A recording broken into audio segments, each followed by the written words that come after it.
Yes,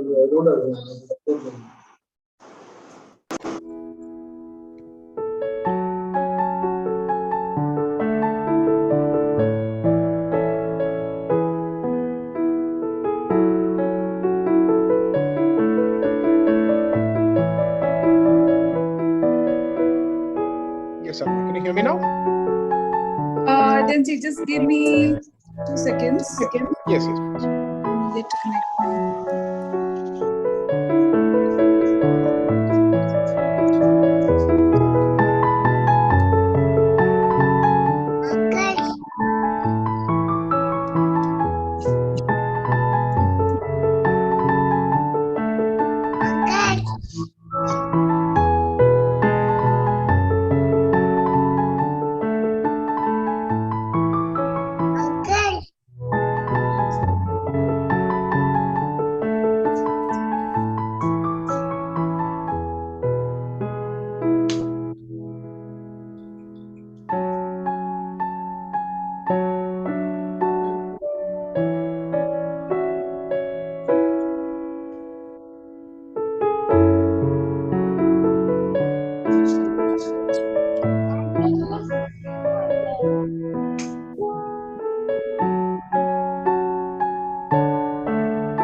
Hello? Yes, yes. I can hear you, Elma. Okay, great. I can hear Amira as well. Amira is on her way for the evening service. She couldn't Okay, join okay. us in the morning because she was still sleeping. Uh-huh. Yeah. Okay. Right. All right. So let me just run through that. Yeah, I've just put this on YouTube as well. So people are watching there.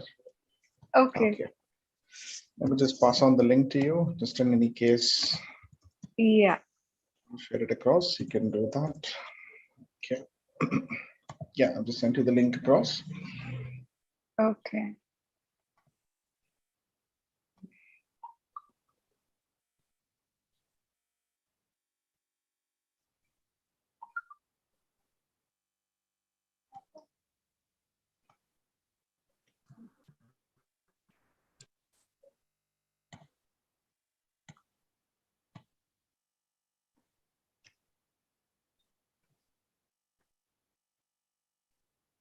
Okay.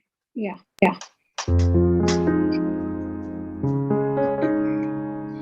Just wait for a couple of minutes until people are joining in. Yeah. No problem. All right. Just use the screen.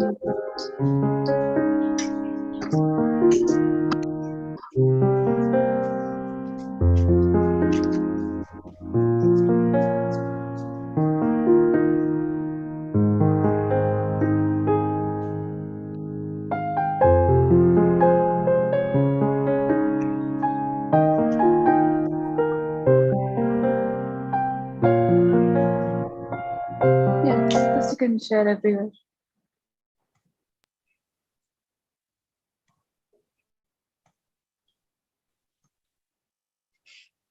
Okay, we have a surprise for you, Elma.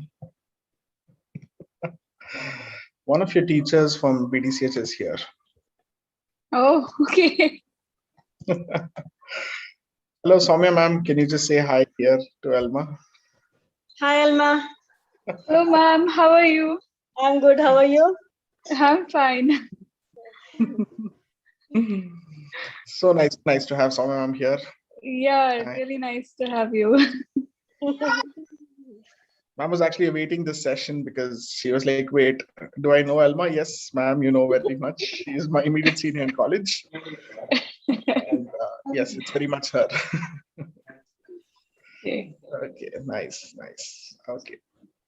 We also have Jyotsna here. I think Jyotsna is your sister, I believe, Elma, who's also joined in here.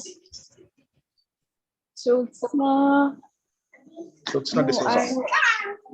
No. I don't have a sister. Okay. All right. Okay. Okay, Alma, I think just a couple of minutes before we start off. Okay. All right.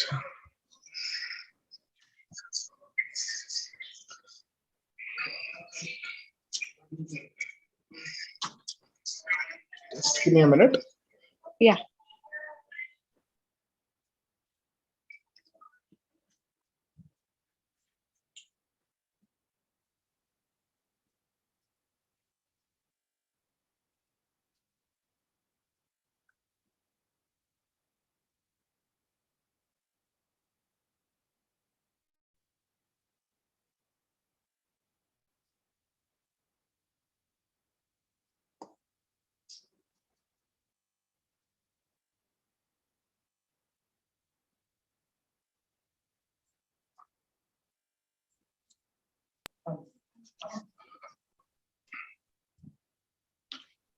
All right. So yes, Alma. So is the audio video clear? Yeah. All good. All right, great. All right, so we'll have people joining in. I think we can just start off the session for today. Good evening to everyone who's just joined us here for PhD Rendezvous series. It's Teachers' Day, and we have with us Dr. Elma Augustin, who is going to be teaching us about a new skill for all of us who are very eager to learn. A little bit about Dr. Elma. She happens to be my senior from BDCH, and I won't go into the details of the various interesting aspects which we will be discussing today. But it's a very unconventional way of putting across your passion and art to, I would say. So with that aspect, when we did curate this rendezvous series under PhD 101, it is to showcase people from our own fraternity who are dentists and also have ventured into various other domains. In the end, it's all the nature of things what we do and everything which comprises of us as a personality here. So it does all add to the variance that we have. So with a little bit of introduction about Elma here, I think I just like to formally welcome Dr. Elma to our platform. It's so great to have you. And thank you so Thank much for you. having accepted our invitation to speak about that, intricate aspects of your life and journey so far. Everything from art and styling and photography and how you continue to be a dentist at heart and so many other things. So this will be very casual, Elma. So you can just, chit chat, and we have people here who'll be really eager to listen to you and to hear from you. More importantly, these experiences are very relatable to students across, especially in a post-COVID world in which we're living in. Is to pull yourself up and to deduce from that things which are possible and which could be taken up with as much as women vigor we have back in college and later on as well. So with that direction, I think we thought you'd really fit the mold for a rendezvous session, and that's how we've had you here. So great. I think welcome everybody. Hi to Elma, and Elma, hi to everybody else here. Hello. Okay, fine. So all right. So when we start off this journey, I think I'm going to be shooting some couple of questions to you, and you could describe your service, process and how you've been through the various travesties of life throughout so far. I can say, put it that way. And of course, after having known you since college as an adorable senior, and after being a part of your convocation, I still remember way back in BDCH when it was 2011. That time when you came back for your convocation ceremony, and just the day before that, I had my final year BDS results being announced. So I was very ecstatic, and it was also a surreal moment. So I was really happy to have been there on the podium and just to announce the names of all my seniors who are taking the mantle that evening. So from there until now, it's been a tremendously long journey, Elma. So yes, your opening thoughts on everything that's comprising you today. Yes. Well, I'm a little lost when you say opening thoughts. It's been a mixed bag these past 11 years since I left Bapuji. The first, I would say, 4 or 5 years just went running in circles. trying to understand what dentistry is, what it means to me, what it means to the market outside, what it means to the patients out there. So yeah, it was quite a ride trying to understand what dentistry is after leaving Bapuji. Okay. So I think ever since your journey, that's been from college and everything onwards. So if you take phases of your life, uh, do you still do the things you used to do when you were back in school? The little things, all of us have indulgences, or so to say. Uh, how much of a person are you still sticking on to those things? I think when it comes to sticking to habits from school days, it's making these lists. Uh, in fact, I have one right here. It's always with me. Okay. If I've overslept maybe by half an hour or a couple of hours, this book or any notepad for that matter is right underneath the pillow. Now, since I have my daughter, it's like in a different room because she tends to scribble. So yeah, the first thing after waking up is coming and checking and manipulating the list. If I haven't done something, if I'm running late, how can I, how they say in Harry Potter, mischief managed. So yeah, so this is a habit that I still have. I need to have my lists and to do things to be ticked off at the end of the day. Yeah. So you're very much of the organizer that you were back in school. Yeah. So going back to your roots, Elma, we're just seeing an old picture of from your archives there. That's your mother holding you. Yes, that's it all right. began in Thrissur, right? So would you like to share Yeah. your initial beginnings, the days of growing up and moving to the Gulf and so on and so thing? Right. So yeah, I was born in Kerala, Thrissur to be more precise. And till the age of 6, I was in Kerala. My dad used to work for Cochin Refinery back then. And we were briefly in Cochin as well. So I did like a little bit of play school and a little bit of kindergarten there. And then we just had to move to Qatar. My dad was working for Qatar Petroleum. So he was with the same company for more than 25 years. And yeah, I did my schooling there till 12th. And yeah, left school and came to Davangere for dentistry. Okay, so we've managed to get some pictures of you from back in school, right? So that must be in Doha, in Qatar? Yes, this is in Doha, yeah. Okay, all right. So I always pictured, like I remember when I first spoke to you, I remember you dancing along with your batchmates at the convocation. So it seems pretty much that things have Yeah. gotten back and started there. All right. So, I'm not a trained dancer, but then this whole dancing gig, that craze to dance, it's been there. Like, I think I cut off only after I left college. But yes, for those 18, 20 years, dancing has always been a part of me. Yeah. Okay.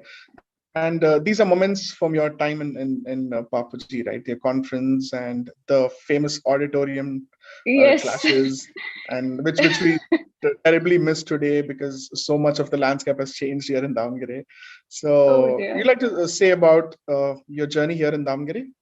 That's about your UG life. Yeah. I think Bapuji is one place that taught me discipline.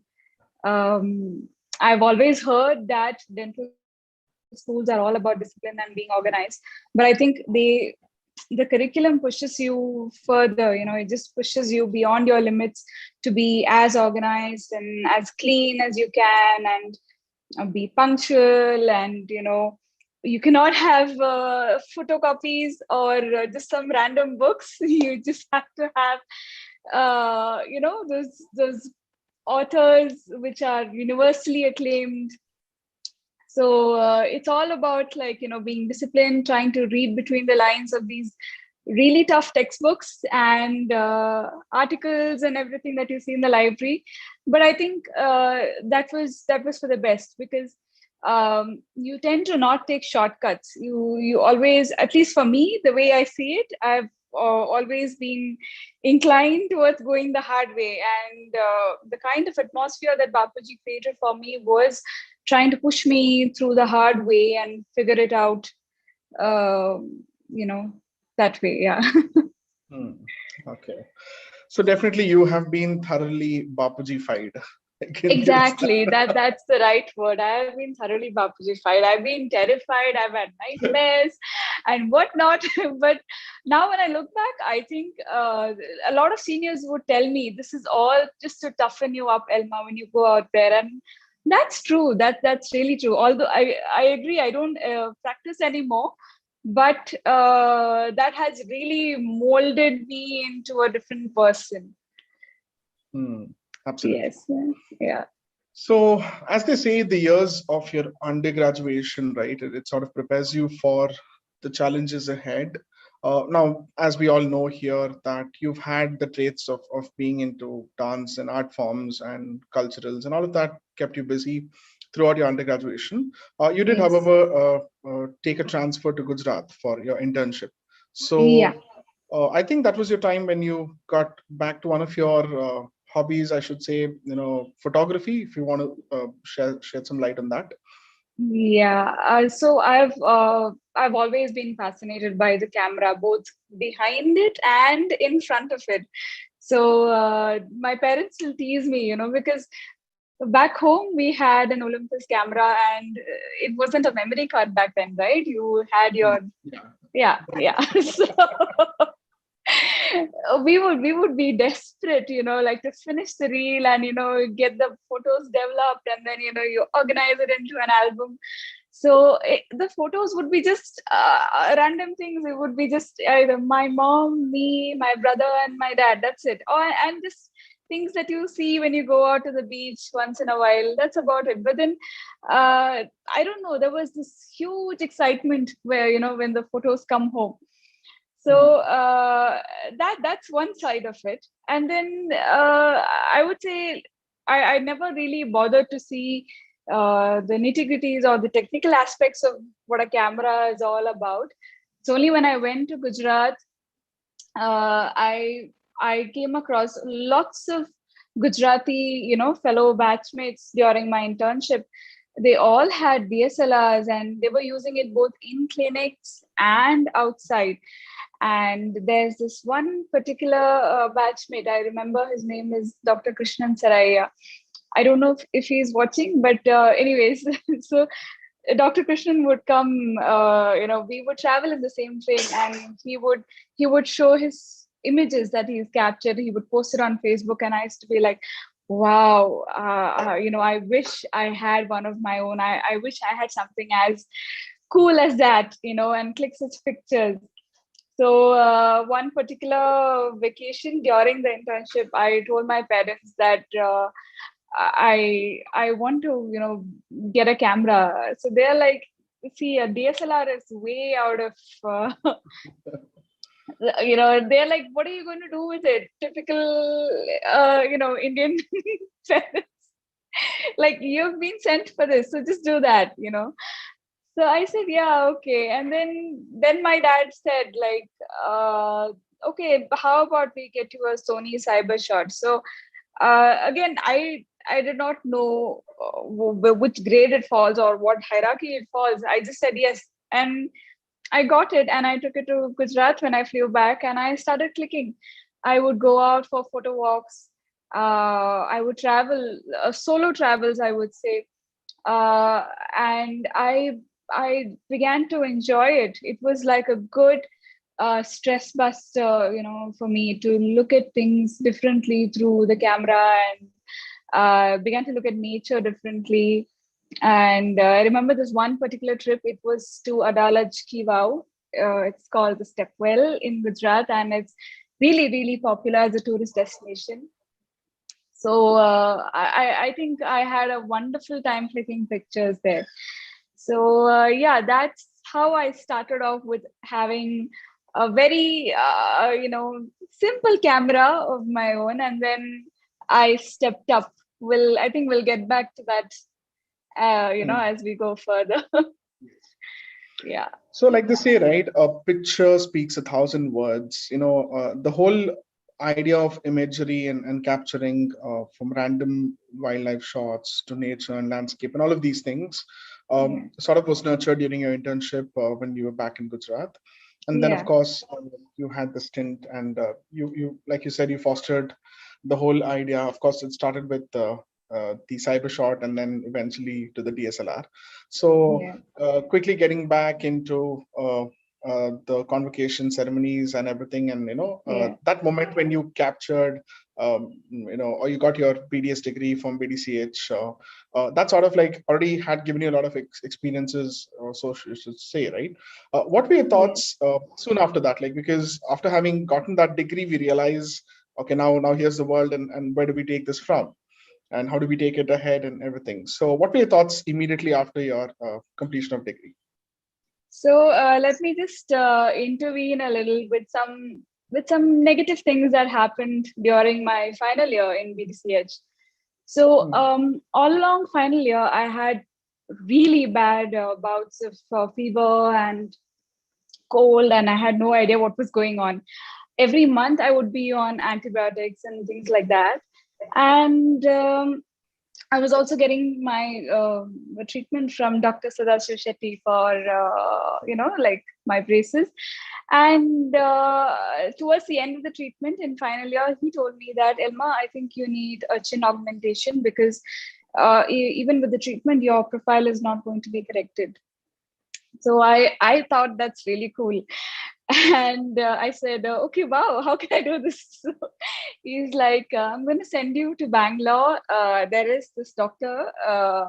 He's a plastic surgeon, a cosmetic surgeon, and I think he would do a really nice job for you. And I was really excited. I said yes, let's do it. And this was all happening side by side. The me falling sick, and me gearing up for the genioplasty after the final year exams, the university exams. And just a few days before my university exams, I finally got a clear diagnosis that I have a lot of mucosa growing up in my maxillary sinus and in the ethmoid. Was completely, the opening was obliterated, and uh, the doctor was like, you need something immediately, like you need surgical intervention. And I didn't really believe it, because back then all I had was an x-ray, and the sinuses looked hazy, and the diagnosis wasn't so clear, right? So I said, okay, let me look into it after my university exams. And I had no idea how I gave my exams. It was terrible. Like, you have this headache the whole time. You cannot look straight at anybody. You cannot look straight at the book. And it went to this extent that I had a batchmate narrate parts of textbooks. So yeah, that was a really bad phase, I would say, my final exams. And after I finished, I went ahead with the genoplasty. And obviously, when you have such a major surgery going on, you would be again on antibiotics for a long time. So with those antibiotics, my sinusitis symptoms, they just vanished. And I thought, okay, maybe I had like a really bad sinusitis, and it's done and dusted with these antibiotics. But that was not that. A month later, I went back to Bangalore just for a follow-up for the genioplasty. And at that time, I fell ill again. And my mucus was stained with these black pigments, black and blue pigments. And I freaked out. So I was like, okay, this doesn't look like sinusitis. This looks like something really bad. And luckily, at that point of time, the same cosmetic surgeon who treated me referred me to the ENT there. He's like, there's this ENT on visit from the States, and I think you need to get yourself checked because this looks really bad. And after I got my, I think CT or MRI, I'm not sure, one of them, I had a tumor-like growth in the sinus, in the maxillary sinus. And the doctor was like, I don't know how you wrote those exams, Elma. This is really bad, and you need to get operated right away. Because it was, the infection was really close to entering the brain. And yeah, within a couple of days, I was admitted. Yeah, I had these sinuses, the lining scraped off completely. And yeah, that's how bad final year was for me. Quite an ordeal. I think. Quite an ordeal, yeah. So for me, coming back after all this, like I wanted to like be away from Davangere, to be honest. I just thought, because I knew masters was not really in my fate. My parents had other plans for me. They wanted me to settle down, get married, and things like that.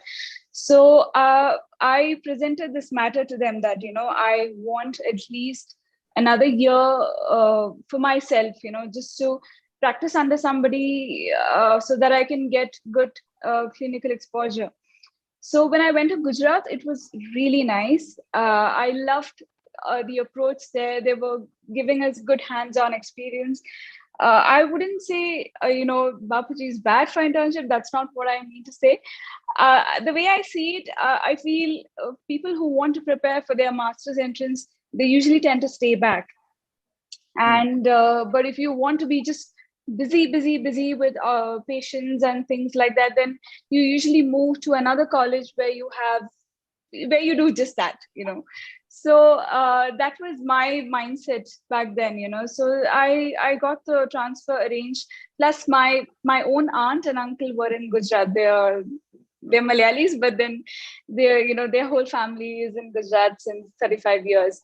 So that's one big plus for me, when I thought of moving over there.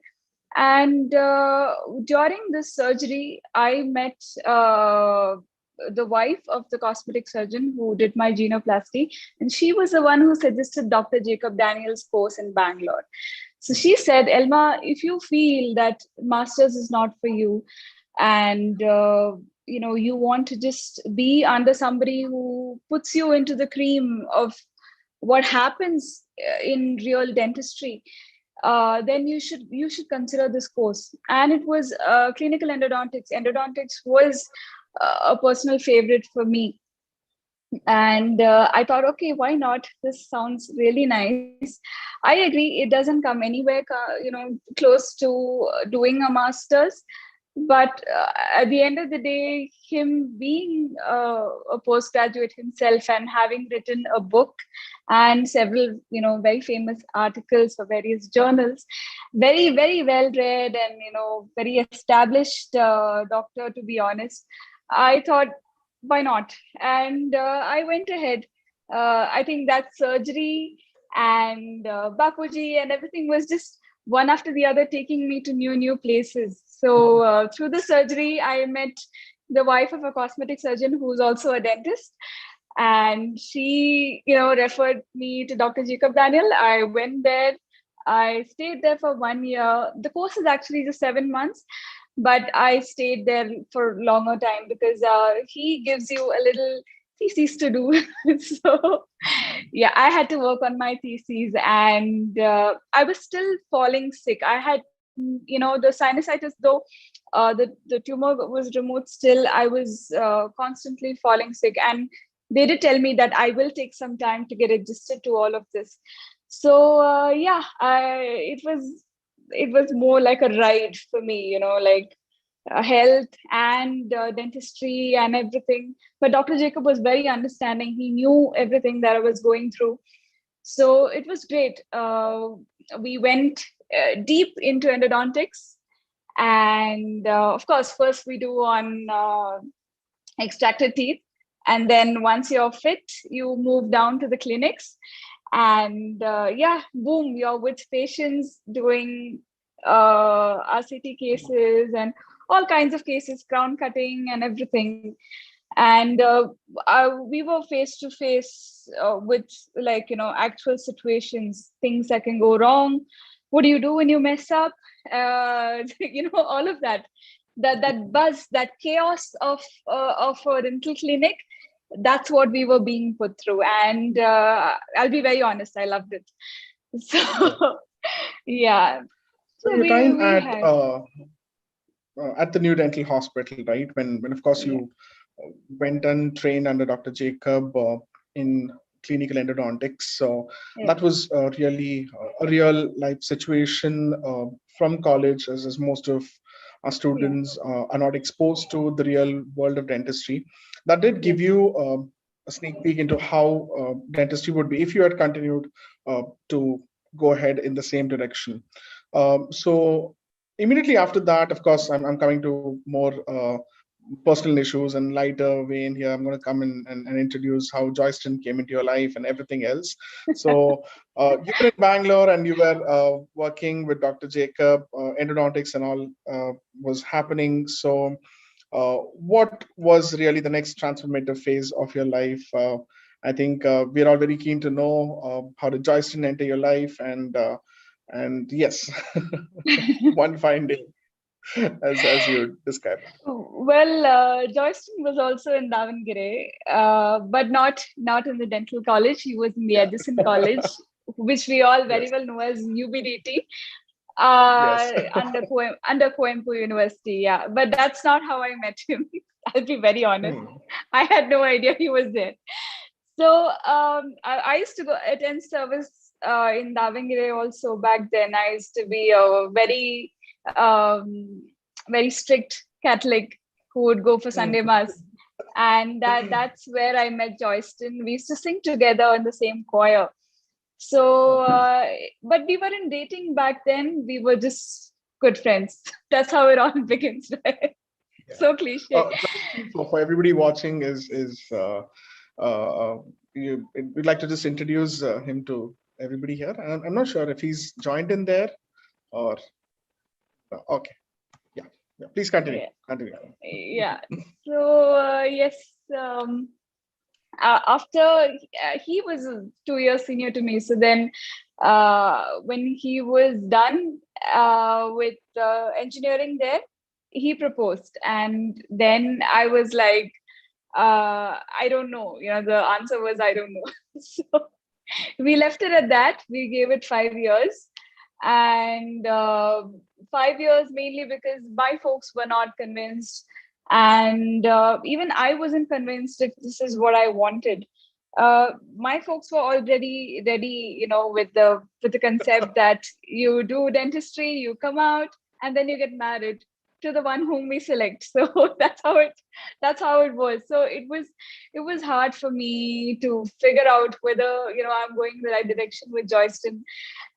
We gave it, like I said, 5 years, ample time to think about. So, yeah. So then when I noticed that my parents were not happy with me going with masters as a plan, then I just put the matter in front of them. I put the matter to Joyston, and then my parents were like, okay, you all have been like giving this so much time, then okay, let's consider it.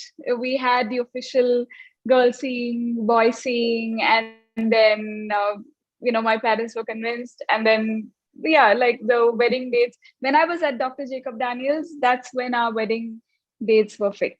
Okay. How hard was it to convince Malayali parents to accept a son-in-law from Mangalore? Because he's a Mangalore Catholic. And I mean, people see still, I mean, we're all on the coast, but there are certain coastal issues. So, okay. It was very hard. I know, like our I would say the food is a lot similar. We have the same fat red rice. We have coconut. So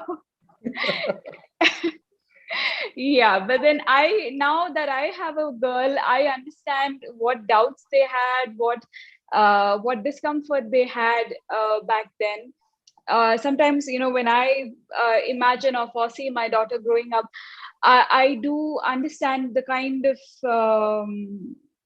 like I said, like that discomfort or that heaviness in the heart. You would constantly worry if your daughter has made the right choice. Will she be happy? And all of that. So then, yeah, I think we just tried our level best to put it across. And I think at some point they understood that we very much want to be in this relationship for life. Yeah. So yes, the wedding bells rang, and then you were working at Dr. Jacobs when you got married. This No, was no, no. back in I was 2000. done. I was done You were with done then. doctor. Yeah, yeah. Okay, all right. So you moved to Mangalore and stayed there for some time. Yes, I moved to Mangalore for the wedding, and after the wedding, I stayed back. Joyston left to Dubai, and I stayed back for one reason. He was working in Dubai, and I had plans to write the license exams, the dental license exams in Dubai, and they needed the candidate to have a minimum of 3 years of experience in their home country. So this experience really matters because you need to have it on paper, and they also verify with the clinic where you have been practicing. So I decided to stay back and work at a clinic run by Dr. Akhtar Hussain. He's an orthodontist at Yenapoya. So it was nice. I would say, like, it was a different kind of again, like I said, it's not the same kind of dentistry that we see. Like, we go from clinic to clinic, it's different. So it was fairly less chaotic compared to Dr. Daniels. I had more free time, and Dr. Akhtar was nice enough to let me use his PC, and he himself was an artist and a photographer. So that was nice. He would give me his books, and he would keep saying, you need to polish your theory, you need to learn more about the camera, you need to learn about Photoshop, and all these things just went above my head. uh, so I was trying, and back then was the first time the word cake caught my attention. I would say it was at that very clinic at his PC that I saw this artist whose fan I am. Her name is Anna, and she's known as Cake Canvas. She is a phenomenal artist. She's, like, I would say, considered as one of the top cake artists in India.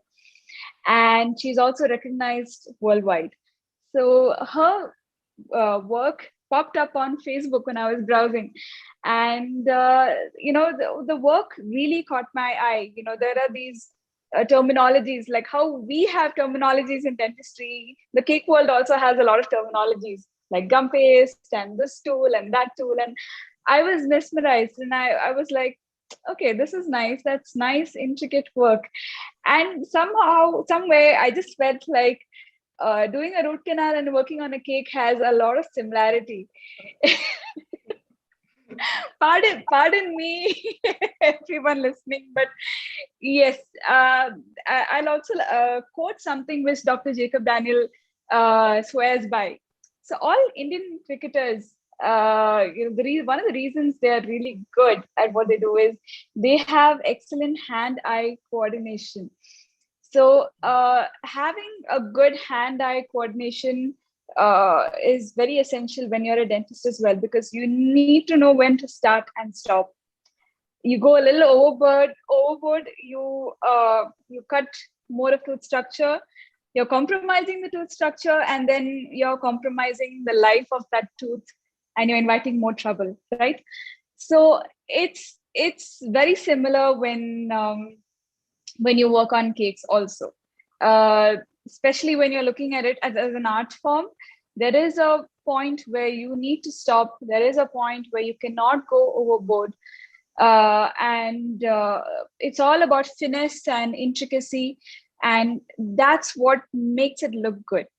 So this is one incident, like, it just all happened like one after the other, when I was watching this woman's cakes on Facebook. And that was there on the back of my mind. I had no clue I would go on that journey back then.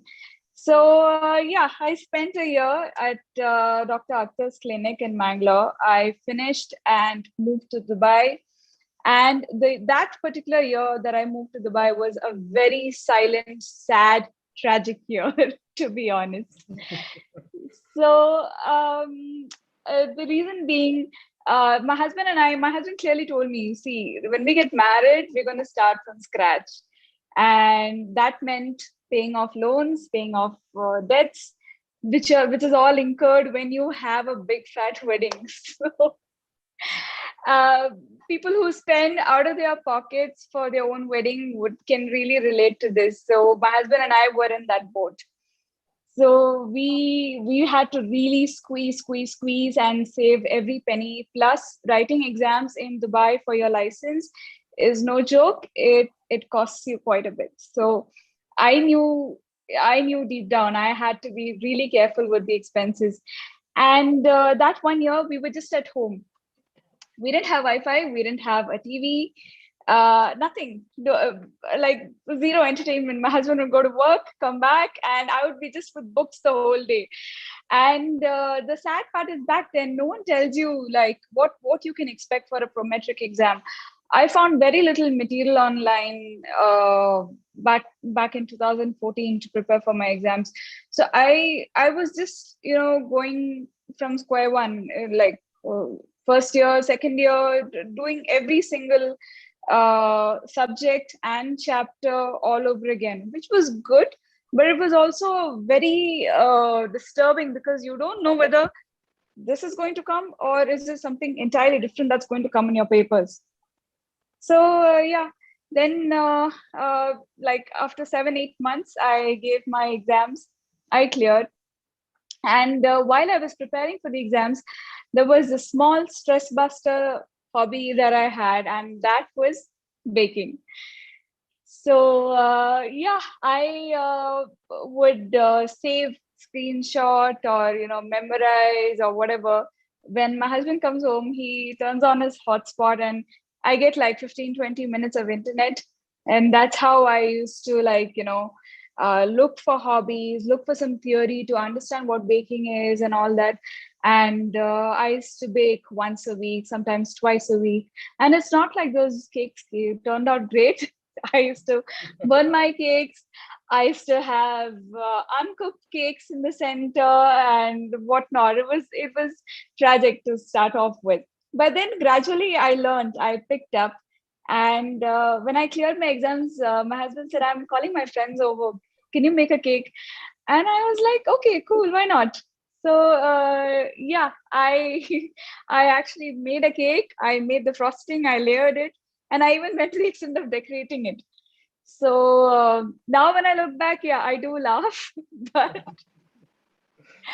I like to see it, in a way that, they say, right, you don't start out as a star or a superstar. I still don't see myself as a star, but at least, when I look back, I see the journey that I've been through, for cake artistry as a subject.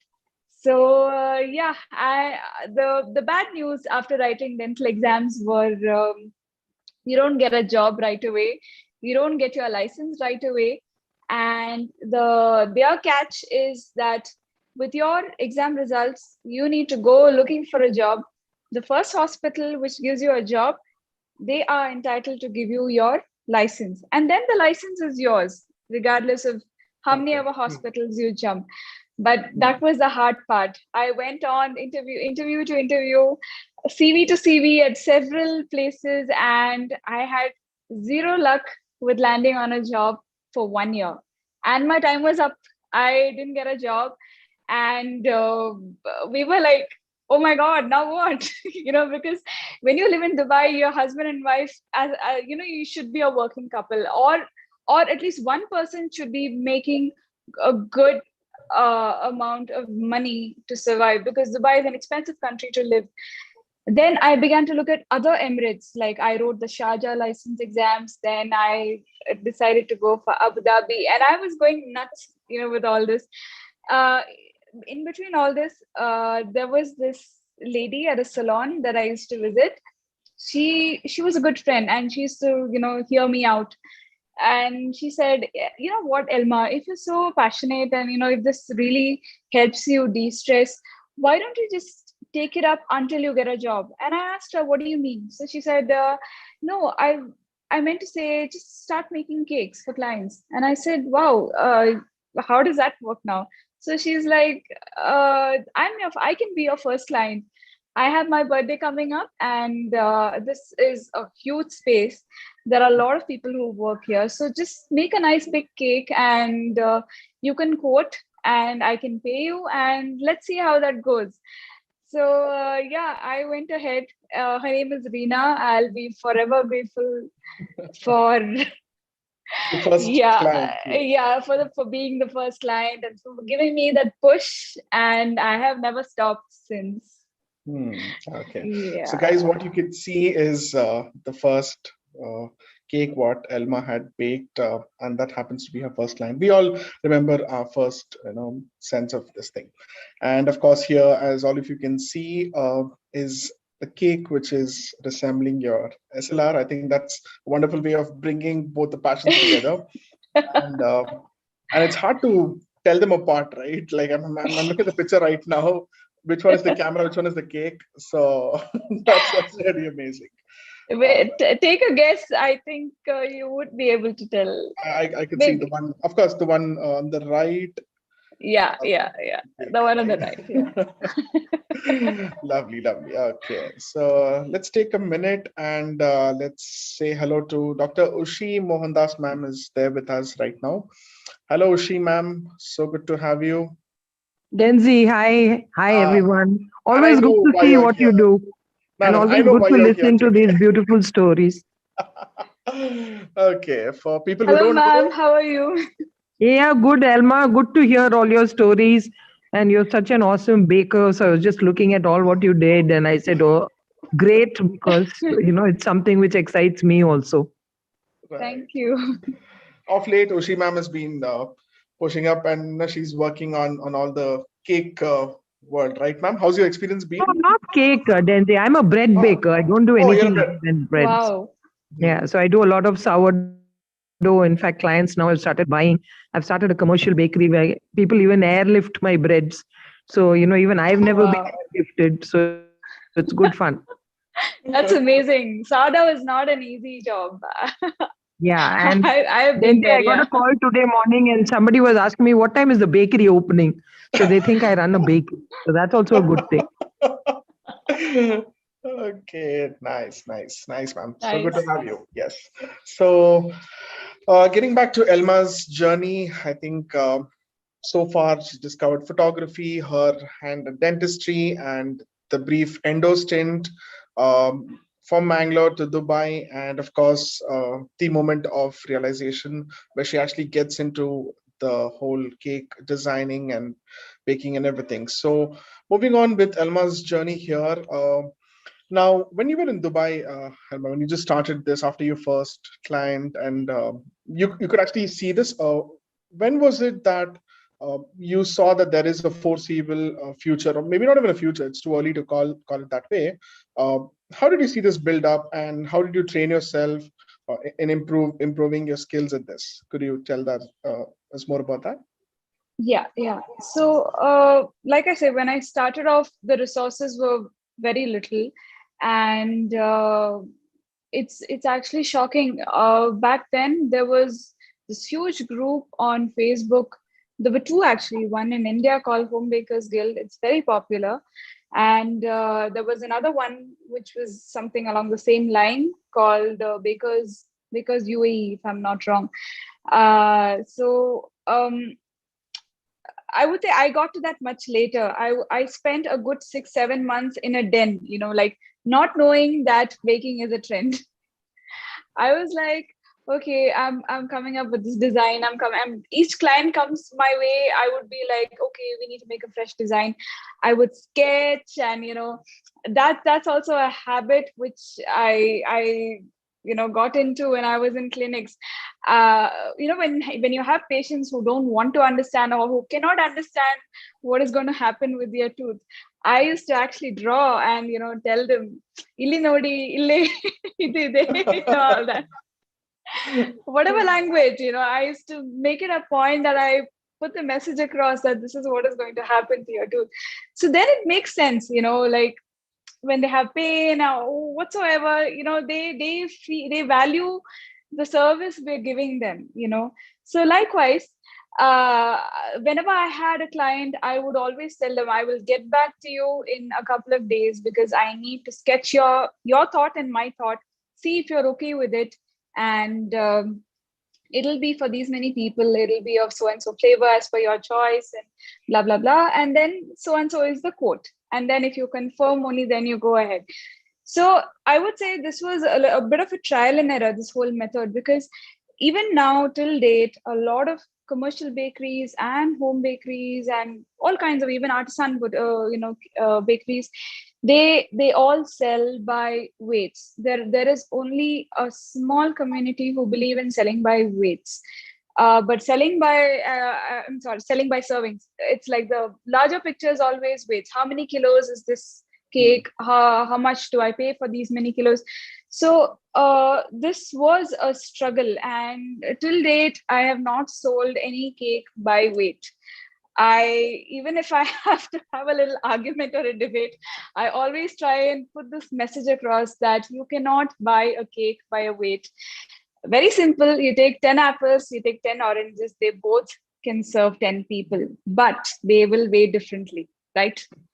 So it's the same. You take chicken biryani 1 kg and you take mutton biryani, it will be much more denser, even if it gives the same amount, serves the same amount of people.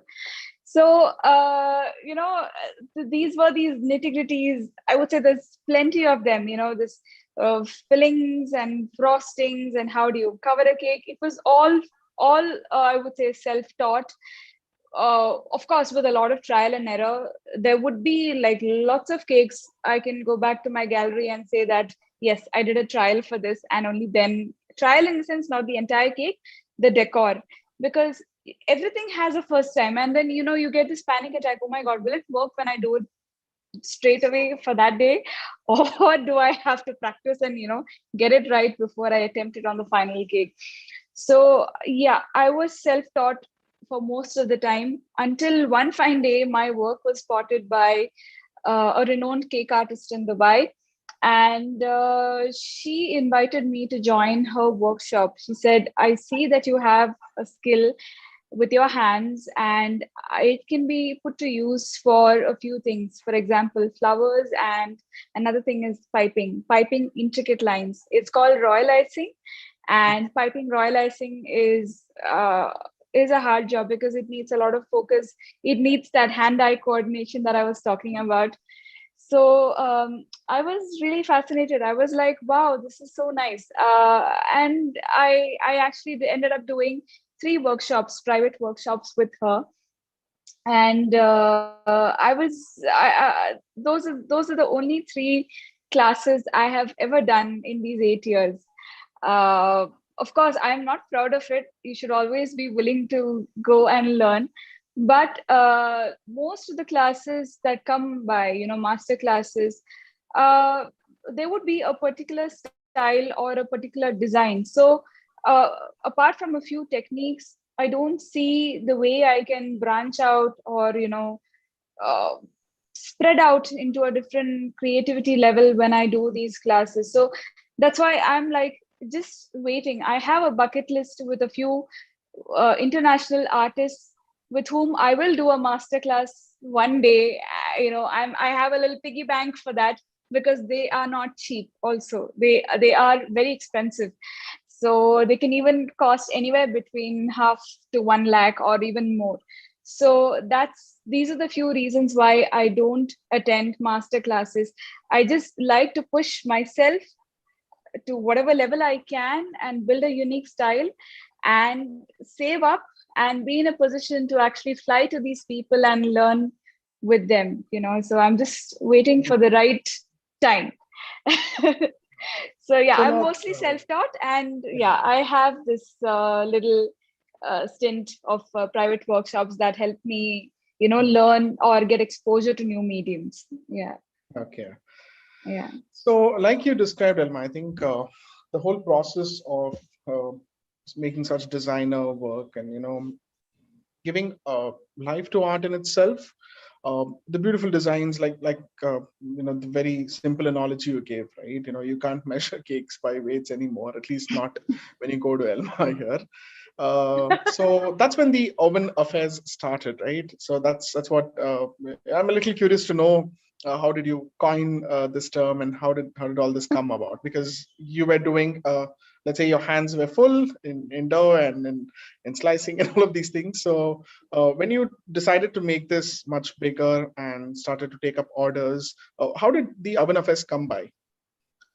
So just going back again to the first client, since it went well, my husband just popped this question: why don't you have a Facebook page? Because this is all about marketing also. And when you have small business owners are all about marketing, especially through word of mouth.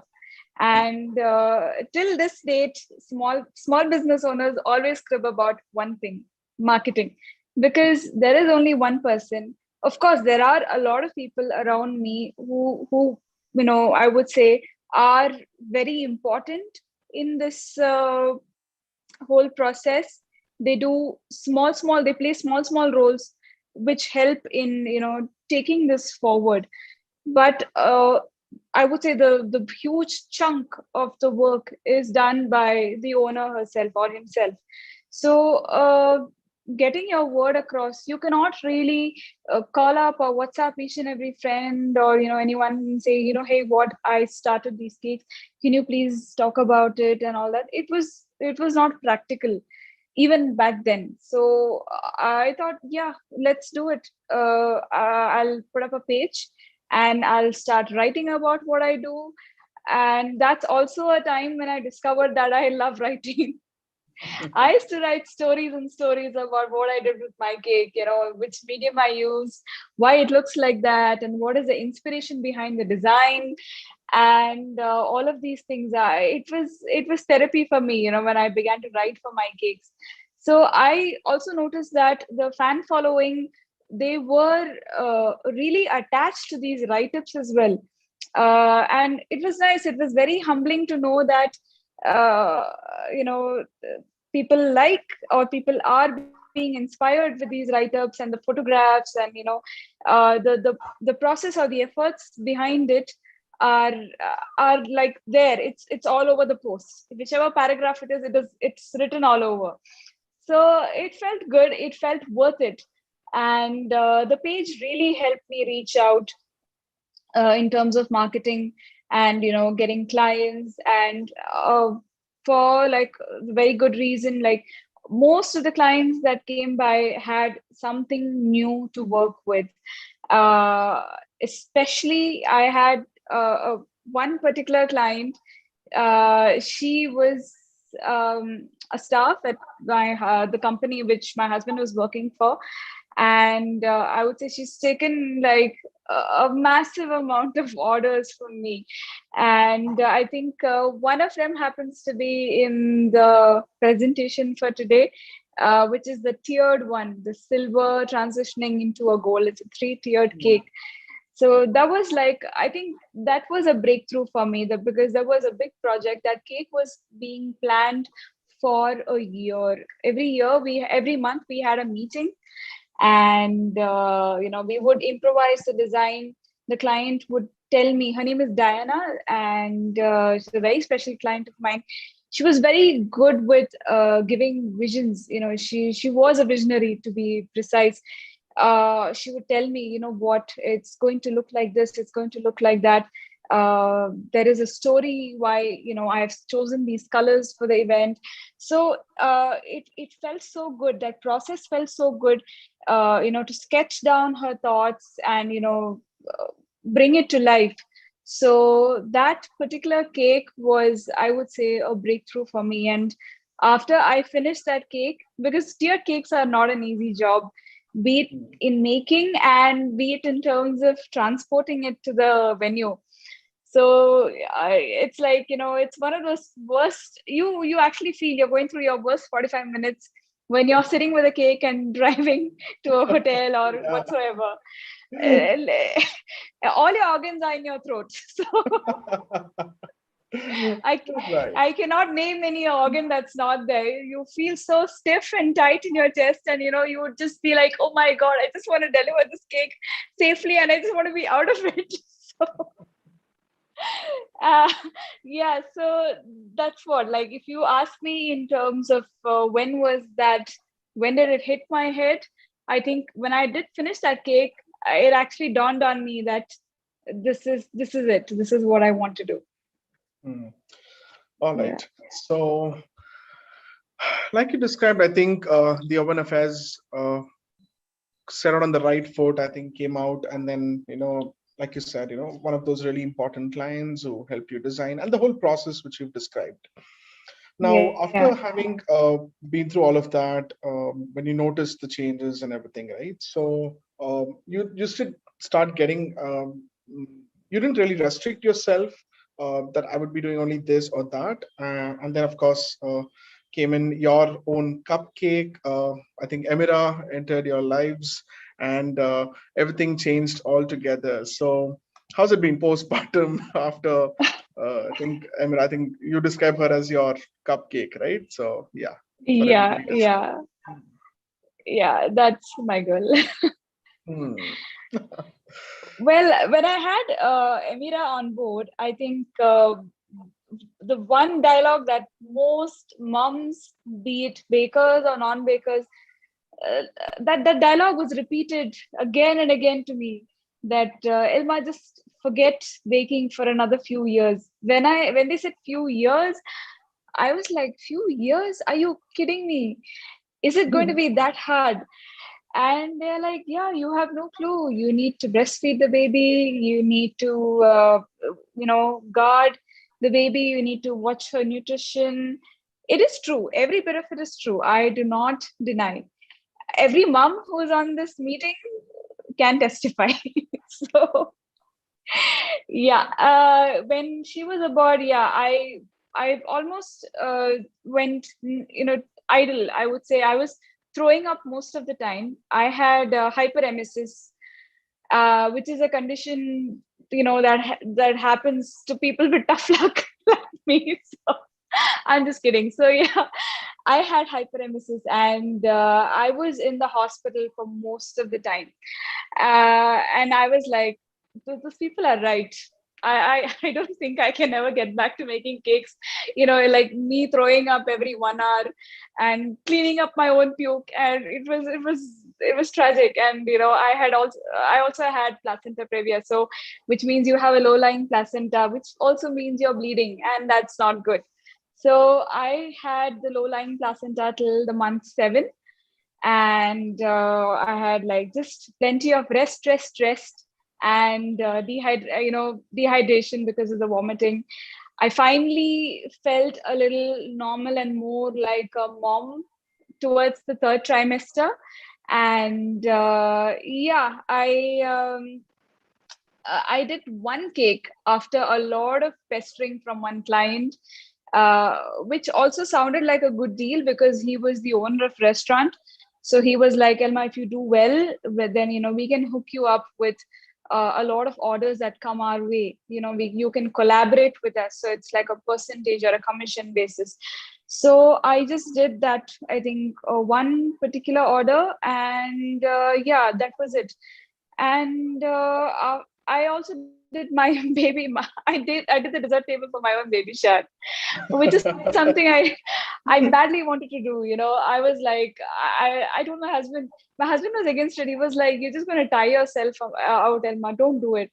And I was like, no, I don't. The way people say, I don't think I'll ever get back to baking. So let me just do this for one last time before my baby arrives. And Yeah, I did like a nice decent spread of desserts for the baby shower, and then we had Emira in November. She was a winter baby, so we had her in November 2018, and I was still as crazy as I was before being a mom when it came to photography and the styling thing. And you can clearly see that in the picture where Emira is wrapped around in a red cloth, which happens to be a pant of mine. So yeah, I was so crazy. My mom would tell me, "Calm down, Elma, calm down. It's okay. You're a mom. You need to rest." And I would be like, "No, I need to make every picture, something that I want to look back to, be it Emira, be it anything." I was so crazy back then. Every month I would say I would do something in terms of styling or for a good photograph of hers. So this was when she was 10 days old. I had a C-section and I could barely walk standing straight. So, but still, I was mad as hell. So I did this styled shoot for her when she was 10 days old, and it obviously it's as you can see, it's very Christmassy. And yeah, uh, the cake on the left that you see, the blue one, that's something which happened at a time when we least expected. So this was exactly 9 months before I found out that I was pregnant, and this was done for a magazine shoot. It was a very popular magazine in Saudi Arabia, and they invited me for an interview and a printed feature. So I had to do a cake for that. So this is a cake that I did, and I was on a short vacation in India when the magazine feature came out.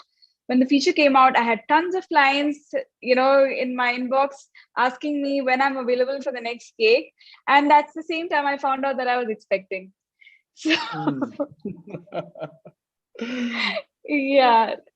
So that's what happened when Emira was born. But yeah, I think I took it very I would say slow, but at the same time I was also spontaneous. I did not listen to anybody. I went ahead and did Emira's christening cake also. I don't think I have it here with you, but I did her christening cake. And yeah, after that, I took a very long gap. So this, what you see here, is me with her when she was 6 months old, and I was feeling normal, like an actual normal human being. Again, I would stress the fact that any mom can relate to this. You would be so like, you feel like you're out of your system. You're like a soul hovering around, seeking normalcy. So so that was me for almost 6 months. And then I just began to feel more like my previous self, not physically but mentally. So I thought, okay, maybe I should just gradually get back to caking and see how my body is, getting accustomed, see how Emira is getting accustomed to it. So yeah, I did like maybe one cake a month. Then I gradually went up to two cakes a month, and it just picked up like that. And yeah, by the time she was a year old, I was regaining that whole strength and stamina that a mom should be having. I was still breastfeeding her. I was doing a lot of cake decorating. She would be at my chest feeding, and both my hands would be busy decorating cakes. So when I look back now, those were really tough, dark days. But I think those moments, those cakes, those decorating sessions which I've had with her, they've also given me a lot of strength. It was very empowering. So yeah. So that's how it's been So, with Emira. like they say, right, Elma, like stay crazy. That's the only way to having Yeah, sustenance. I think you need to be really crazy about what you want to do to keep it going. It's not easy. It's never easy. There's a lot of I would say a ton of sacrifice, like sacrificing sleep, sacrificing. I'm a big movie buff. I love watching movies, but I have come around to that phase where I can easily tell myself that, Elma, you can watch this movie maybe 3-4 weeks later. But now you have to finish your client order. It's come around to that phase. But I'm okay with it. I realize that if you need to have your whatever dream or whatever vision come to life, you need to put aside a lot of things that you truly love, or the entertainment or those de-stressing things that you usually do in life, they may have to just be on the bay for quite some time. So yeah, that's a part of an entrepreneur's life. Absolutely. So from the major change, motherhood did bring in sort of the much renewed enthusiasm and excitement. And like you said, you were waiting to find yourself, and then it didn't take you more than 6 months to get back on track and pull this off, right? So back then you were in business, and more cakes and more art forms and more visually appealing treats. So that's Yes. how the journey advanced. And as all of us can see here, all of these are beautiful creations from Elma on this thing. Now the transition to the styling part of it, because a lot of your tablescape, for most of our viewers who are rather not aware of the science behind it, you'd like to let us know your transition there, and how did it pick up? Sure. So I would say tablescape styling as a job title has been there in the market for more than 5 years. It's not a new thing, but it's one role that has been growing very gradually. Like it's something which is people easily mistake it for event management, but honestly, that's not the thing. So to put it very in a very simple manner, in layman terms, say you have a dessert to present for your guest, maybe a dessert or two, and you have some food also. How would you lay it out on your table, before the guests come? How would you style it? What plate would you use? What stand would you use? What kind of cutlery? What kind of spreads, drapes? How is it going to look enticing when the guest walks in? So I have had situations where the client has just one dessert, but they would be like, Elma, how would I present this best? So this is something I, like this is one passion I think that kicked off when I began photographing my cakes right from Dubai, because a lot of my friends, clients would point out, in every cake that I see, in every image that I see, there would be a drape that goes with it. It's either on the back or below the cake. There would be something, some object which is around the cake. It can be a feather, it can be a piece of wood, it can be some jewelry. It doesn't have to be store bought, it can be just any mundane thing in your house. It can even be sand. So that's what tablescape styling is all about. It's like you look at a table, there is a different kind of aesthetics when you present a dessert or a food item. It's very different from what you see at restaurants or at buffets. It's not that. It's like having an aesthetic to present, be it a small dish or a big dish, in a way that's very appealing to the guest. Okay. Yeah. So when you put the elements together, like we see in all these pictures, to bring out the essence of it, are there any concept briefs which you follow, or is it improvising with a certain visual? And how do you build on the elements in every uh, uh, per se the food item and everything else on that? So what's the methodology there?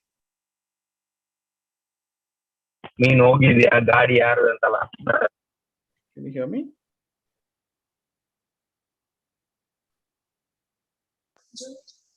Yeah.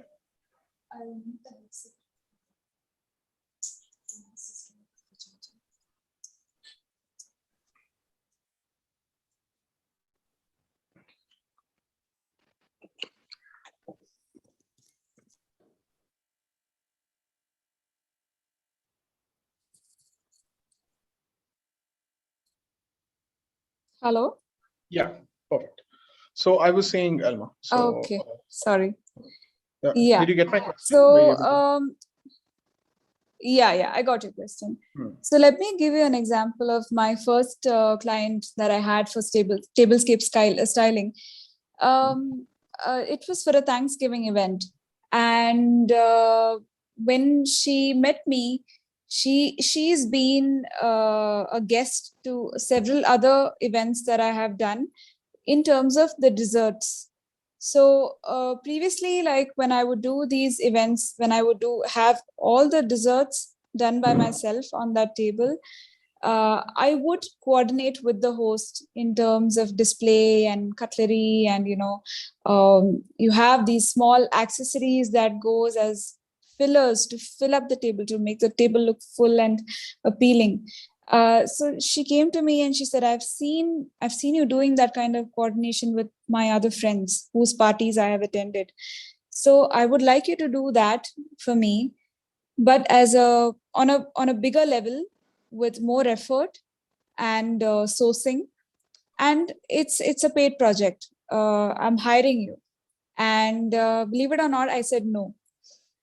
So, Emira was with me when I went, because she called me over to her place. I usually have these long meetings with my clients, because that honestly that saves more time than WhatsApping and sending pictures across, and it's crazy. So with these clients who have a lot of items to order, I just go to their place. I take Emira along with me, and when she popped this question, Emira was actually about to dump some pastry on a sofa or something, and I was like, I was just looking at her, and I said, no way. With Nemesis falling every second, I cannot do this. So she's like, I thoroughly understand your emotions as a mom, because I'm a mom of 3 myself, and she's a mom who has homeschooled all 3 of her kids, which is something I cannot even imagine. So I was like, I appreciate you understanding my state of mind, but really, thank you. I cannot do it. So she's like, think about it. I'll pay you whatever you ask for. Give it some time and get back to me. I'm still taking the desserts from you. Now it's only a matter of you coming up with the whole styling and the creativity for the look of that day. And I was like, my God, this is huge. How am I going to do it? And I've had similar requests from my other friends before, pushing me, to their clients. And, I would be like, no, this is not my thing. Please, please, please don't drag me into this. Because see, everyone, like I said, there's this misconception that styling is the same as event management. Like in event management, it's either you're doing everything on your own, or you have a lot of people under you, or you're outsourcing people to do. One person gets you chairs, one person gets you this, lights, this, that. No, this is not that. So I explained the situation to her, and she's like, yeah, that's why I'm giving you 3 months time. And I said, 3 months time. Okay, that sounds good. Let me see, And a few days later, I don't know, I just went over. The theme was Thanksgiving. So it was a rustic backyard party that she was having. It was at her own place. So there were a lot of things which felt like it would be my comfort zone. And she was not keen on being like brand savvy when it came to styling. She was like, I have a lot of stuff which may go very well with this event, and you can take a look at it. If you can put them to use, then that's like really good. So that was a big challenge, I would say. And she was really nice to let me walk around her place. She had this massive villa, and I went into every room, and I gathered a lot of things. She has got nice antique pieces, rustic wood, this, that, and I was like, I think I'm sorted. I don't think we need to buy anything from outside. So that entire styling was done with just stuff in her house. You wouldn't believe it. There was this photo frame, the backside of which had these slots like inlets. We just like flipped it, had it cleaned, and that was used as a platter for sliders. as one of the entrees. So so she was really liking the direction where we were going. She was like, I don't want all this crystalware and the jazz. It should be something very rustic and it should look very homemade. And that sounded very exciting to me because that it sounded a lot like me. That's something which I would do. I have gone to the extent of unscrewing a lot of candle holders, and in Kerala we have this thing called nelavalakku. It's like this brass thing which you hang, and there's oil, and then you light it. So I have gone to the extent of unscrewing that and using it as a cake stand. So that's how crazy I am. This client shares my level of craziness, and I was like, okay, let me just quote and see, and let's see whether she's interested. And we went for it, and 3 months I put it to good use. I would say just barely a handful of things were bought from outside. Rest of it all were just repurposing. We have the same concept in dentistry also, refurbishing. Yes, So yes. yeah, there you go again. So yeah, it was just a lot of It all keeps coming back. yeah, it was a ton of repurposing done for this event, for this Thanksgiving event, and it turned out to be a big hit. I would say she spared me from the guest table and a few other things, but the food table on which the dinner was served and the dessert table were entirely my responsibility, and I was more than thrilled to work with her on this project.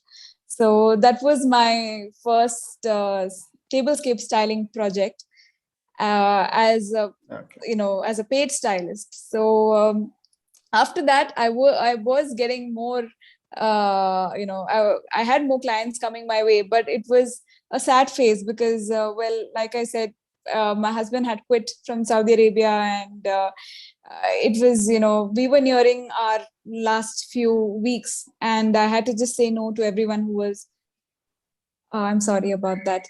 We're having a power cut. So I think we should have lights in a few minutes. Can I continue speaking? Yes, please. Yeah. So, okay. I think about your journey, about your tablescape experience, right? I think you bumped into the right client, I would say, who gave you the rustics and gave you the creative imagination for actually to try out the canvas of various styles and essence. Yeah. And then what followed, Elma? Like after everything started off, tablescaping, and then your journey since you're now back in India here, right? Yeah. You're presently based in Bangalore, and how do you operate? How do you take orders, and how much has changed, and what are your plans ahead in these directions? So when I came to India, I had we were guessing we would be here only for a few months, and we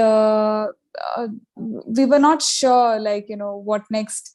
Literally, everybody said, "Don't leave when things are picking up, especially when it's COVID. Times are uncertain." It's so true.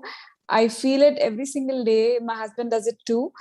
And at the same time, I had this list of things, like a to-do list when I come to India, because I had told my husband, like, I'm taking a break because this is a back-breaking job. Because even when I started with this tablescape styling, I was still doing a lot of cake orders, and doing artistic cakes is still very much my core business. So I told him I'll be taking a break from the core business so that I can, polish my skills, especially with the camera, in terms of theory and, getting better at it, and exploring food photography, which is another territory altogether. I was a bit clueless when I came to India, being sure that baking is not in the picture. So I got myself a book by a food photographer after a friend of mine suggested. Her name is Ashwati. She's a fabulous food photographer. So she suggested this book, and I began to self-train with this book. it sounds weird, but then I think these are some things which you embark on and you feel really thrilled because you finally begin to understand your camera, and there are these variables which you play with to make an image stand out or look better with time. So I think that happened when I was in Kerala for 3-4 months, and I started being more active on Instagram to put out these styled images, especially with food.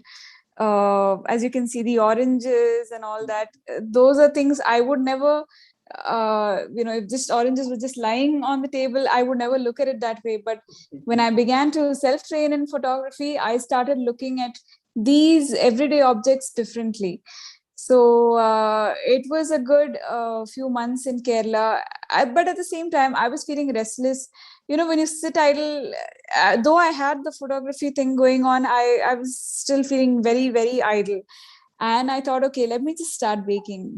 Why not? Because our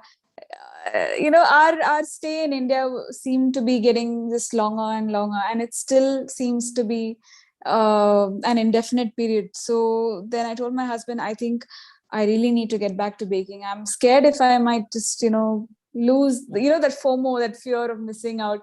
So I started off. I got my food license for Kerala and I started taking orders. But since I'm new, and this is one issue that I face everywhere I go. When I went to Dubai, I had this issue. When I went to Saudi, I had this issue, and now I'm having this issue in India as well. I've never really grown up continuously in one place, except for the first 16 to 18 years being in Doha. The rest of my life has always been jumping from country to country, state to state. So I don't have a fixed fan following or a mass wherever I start up my venture. So this was a huge issue for me. And I saw that a lot when I was taking orders in Kerala. Like, marketing was not working in my favor. And I just happened to come to Bangalore for a treatment. And when I came here for my treatment, I also had my brownie boxes being sold. Like, I baked them in Kerala. I traveled with these boxes and I had them sold out to a few of my, clients who have been waiting to try my cakes and desserts here in Bangalore. So the feedback was amazing. I was blown away. I had I had not imagined this kind of love and feedback, when I got these boxes to Bangalore. And I thought to myself, third wave is coming and my treatment is ongoing. And if I have to come back for follow-up, there's a good chance that I'll be stuck in Kerala if I go back now. So I just told my husband, you know what? I think we should be in Bangalore. And he was like, what? And I said, yeah, I know it'll be a bit of an investment, but it's okay. I'm going to take this risk. I know it's COVID. It's okay. I'm going to take this risk. And I took that risk. I put in an amount towards investing in basic equipment for home baking in Bangalore. And here I am, almost 2 weeks into my venture here. That is the Oven Affairs in Bangalore, very much alive with orders. And at the same time, I have my first paid project for food photography and styling with another brand. And that's actually ongoing. It's a bit of a secret right now. So we'll see. It'll be out on my page, hopefully in the coming weeks. So yeah, I'm just behind the scenes in, working on those things as well. Yeah, those projects. Yeah. So great. That brings you back to Bangalore, and then so good to know that you've been settling things up there, or rather unsettling, in other words. Yeah, I think it's much better to settle, like find that place to settle, be it mentally or physically, than staying unsettled. Either way, Yeah. I think for me, for the kind of crazy person I am, it's not good to not know, not have answers. Okay. Yeah. So I think before we wrap up the session for today, right? What about your thoughts in terms of anyone, like, starting with the hand to eye coordination that we pick up in dentistry? You never really imagine that it will land up on the table, creating pieces of art for people who cherish them for a lifetime, because uh, art is no limits, no, no whatsoever, and it sort of brings out this and that. So what would you advise, students and everyone, part of us family here, PhD 101, if it is to take up your passion, and you're a living testament for that, having have achieved things in your own vein, I would say. So any pieces of advice for them? I'd say you would always be in this pit time and again when when you want to pick up your passion, and uh, either be it in dentistry or you want to wander away. Either way, you would be in a pit on and off, and you would have these questions: what am I doing? Am I even doing the right thing? What's my purpose? You have these cliche questions in your head: what's my purpose in life? What's my purpose on earth? Is this what I was born Existential for? questions, Yeah, right? yeah. So jokes apart, these phases, these quotes, these cliche questions are for real, and I have been there. I still hit these spits, I would say, every week. But I think what y'all need to know is that there is a way out of this pit too. And I think it's all about persevering and staying determined. Have that kind of be your own kind of crazy about that passion that you have. If you succumb to these questions that come from the society, or from whomsoever who have set these stereotypes or rules that this is what you have been sent for, this is what you have been raised for, or this is your purpose in life. If you have these dictations ruling your head, then it's always going to shadow your passion, and you're never going to feel yourself, or that purpose or your existence is never going to come out for real if you continue to live in these stereotypes or be shadowed by these dictations. So my honest like a genuine advice would be is to be in that grind, believe that there is a way out of this pit with your passion, even if it feels like there isn't. But it's so true. There is much more than light at the end of the tunnel. It's much bigger. Rightly said, Elma. I think that was a beautiful way of putting this across, and giving us a sneak peek into what one has to do, and not just give up, and persist and go in the direction. And yes, you will find and discover your passion and your calling. Okay, Thank so you. so great to have you, Elma. I think that hour just went by. I mean, it's been a fascinating discovery of sorts. I mean, this is what we look at for everything from your beginnings in Thrissur to Davangere to Bangalore and Mangalore, and then back there in Saudi, Dubai, and then back now in Bangalore with, of course, the brownie box and all of that. So it's been a fantastic journey so far. Let me see if I could ask in. I think your mom and dad are logged in. If I could just ask. Yes, there's Augustin Not. uncle there. Yeah, is that your? Yes, that's my dad. Yeah. Hello, sir. Good evening, sir. Can you hear me? If you could quickly say hi. Here you have, I think they just connected in. I think he's disconnected. I'm not sure Ah, if he's turned this. Hi. Okay. yes. Hi, Hello, sir. good evening. How are you? Hello, sir. Yes. Can we Yes. see you, sir? I think if it's okay, if you could just put on your video and say hi to Yes, everyone sure. here. Okay, lovely. I think we can see sir here. Okay, yes, Mr. Augustine. So did you always know that your daughter would grow up and find a passion in that way that she's shared so far? Yes. Yeah, I recognized it when she was in Dubai, when the first attempt of her job trial was failed. She started the new ways of survival. Hmm. That's so sweet. And I think also we have Joyston here. Hi, Joyston. Yeah, hi. There you are, commonly referred to as the husband only throughout the conversation. So, Joyston, yes, what can we hear from you? Nothing. I always sitting with her. I just sit and marvel how does she come up with all these things, And I still can't believe that she does all these things, and I'm like always in awe when I see these cakes. Okay. Do you get to be the taste maker there? I mean, Yeah. of course, there'll be a lot Very of much. I've been the taste maker since day one. I've been the guinea pig for the ONFS. Okay. You Awesome, would man. come with a plate and stand next to me when I'm, we have these offcuts when you're shaping a cake. And he would be like, and I would look at him and I'm like, what are you holding? He's like, this is waste plate. Kindly put the waste here. Awesome. That's so nice to having. Thank you so much, Austin. Thank you. Thanks a lot. Awesome.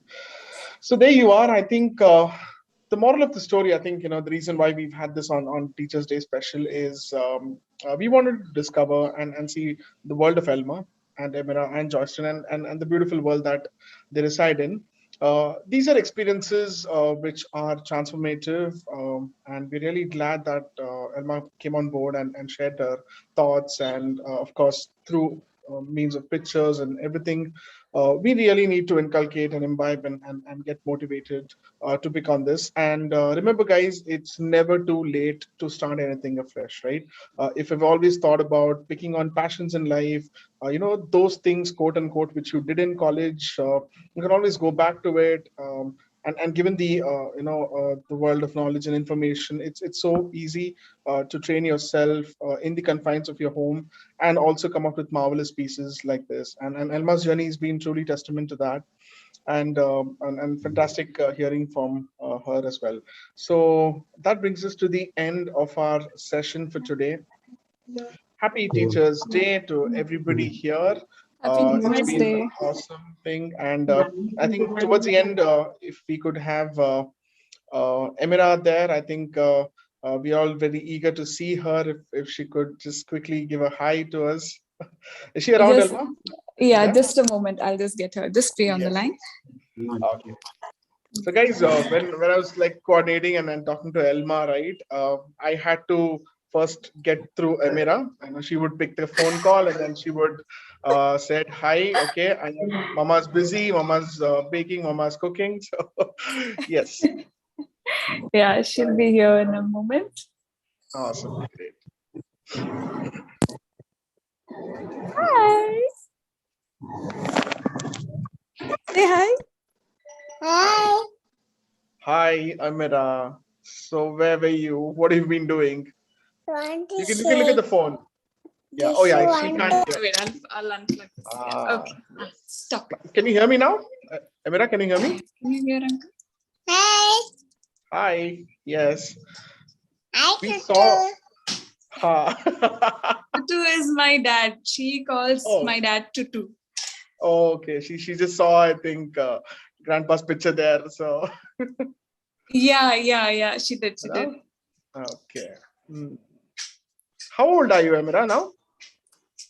I did see Jesus. You went to see Jesus? Okay. She went to see Jesus. She went to see Jesus. Okay. Just came She's back she'll turn 3 in November.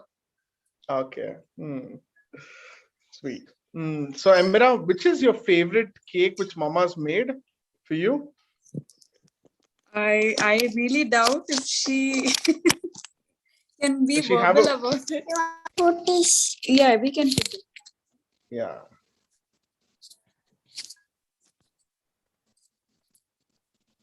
Okay. Yeah. Okay. So, yes, Amira, can you hear me? Yes. Say yes if you can. Okay. Which is your favorite cake which Mama's made for you? Do you remember your favorite cake? I think we'll make the question a little more simpler. Oh yes. Maybe you can just ask, do you like Mama's cake or did you have Mama's cake? Okay. So the first Did you food eat review Mama's comes cake? from Mama. Do you like Mama's cake? Yeah. You like Mama's cake? Yeah. Yeah. Okay. So nice meeting you, Amira. And Thank you. everybody, I think. Thank you. All right. Bye, Amira. Bye. See you. Bye. Okay. So thank you so much, Denzi, for having me over.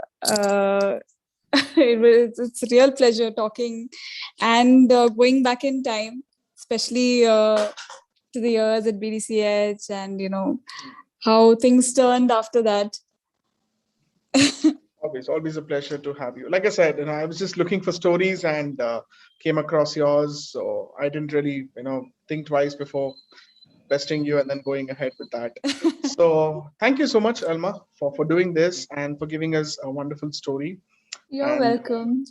see you soon. And yes, since you're in Bangalore, I think, of course, for people who are looking to, place orders, I think Elma takes up the orders through her Insta account, right? So you can DM her directly. And you can look up for the Urban Affairs on Instagram, and you can always place your orders, and you know how it works. And she's someone who's really passionate about what she does. So if you share that passion, I think you'll always relate to her creations. So thank you so much, everybody, to the whole world of Elma, Thank you. Joyston, and thank you, and see you all very soon at the next session. Goodbye and good night, all of you. Thank you so much. Thank you. Good